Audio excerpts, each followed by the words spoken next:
Bharat semiconductor ಕ್ಷೇತ್ರದಲ್ಲಿ ಹೊಸ ಹೆಜ್ಜೆ ಇಡ್ತಾ ಇದೆ. ಇಸ್ರೋ ನಿರ್ಮಾಣ ಮಾಡಿರುವ ತನ್ನ ಮೊದಲ ಚಿಪ್ ವಿಕ್ರಮ್ ಲಾಂಚ್ ಮಾಡಿತು. ಇದು ಎಷ್ಟು ಸ್ಟ್ರಾಂಗ್ ಆಗಿದೆ ಅಂದ್ರೆ ರಾಕೆಟ್ ಲಾಂಚರ್ ಹೀಟ್ ಪ್ರೊಸೆಸ್ ಅನ್ನ ಮತ್ತೆ ವೈಬ್ರೇಷನ್ ಅನ್ನ ತಡ್ಕೊಳ್ಳುತ್ತೆ.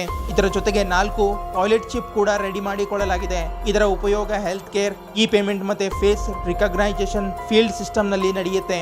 ಇವತ್ತು ಮೊಬೈಲ್, ಇಂಟರ್ನೆಟ್, ಕಾರ್ಸ್ ಮತ್ತೆ ಸ್ಪೇಸ್ ಎಲ್ಲಾ ಕ್ಷೇತ್ರಗಳಲ್ಲಿ ಸೆಮಿ ಕಂಡಕ್ಟರ್ ಚಿಪ್ ಮೇಲೆಯೇ ನಡೆಯುತ್ತೆ.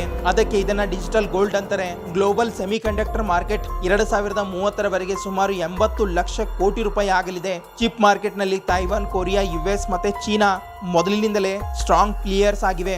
ಆದರೆ ಭಾರತ ಇವಾಗ ಹೆಜ್ಜೆ ಇಡ್ತಾ ಇದೆ. 2021 ಭಾರತದ ಇಂಡಿಯಾ ಸೆಮಿ ಕಂಡಕ್ಟರ್ ಮಿಷನ್ ಮತ್ತೆ PLI ನ ಕಡೆಯಿಂದ ಸರ್ಕಾರ ಕಂಪನಿ ಸೆಟಪ್ ಮಾಡಲು 17% ಸಬ್ಸಿಡಿ ನೀಡ್ತಾ ಇದೆ. ಮತ್ತೆ ಇದೇ ಕಾರಣದಿಂದ ಭಾರತ ತನ್ನ ಸೆಮಿ ಕಂಡಕ್ಟರ್ ಇಕೋಸಿಸ್ಟಮ್ ನಿರ್ಮಾಣ ಮಾಡ್ತಾ ಇದೆ. ಒಂದ್ ವೇಳೆ ಗುರಿ ಸರಿಯಾಗಿ ಇದ್ರೆ ಬರುವಂತ 10 ವರ್ಷಗಳಲ್ಲಿ ಭಾರತ ಈ ಡಿಜಿಟಲ್ ಗೋಲ್ಡ್ ನ ರೇಸ್ ನಲ್ಲಿ ದೊಡ್ಡ ಪ್ಲೇಯರ್ ಆಗಬಹುದು. ಇಂತಹದೇ ಫ್ಯಾಕ್ಟ್ ವಿಡಿಯೋ ನೋಡಲು ಚಾನಲ್ ಅನ್ನು ಸಬ್ಸ್ಕ್ರೈಬ್ ಮಾಡಿ, ಹಾಗೆ ನಮ್ಮನ್ನ ಫಾಲೋ ಮಾಡಿ, ಸಪೋರ್ಟ್ ಮಾಡಿ.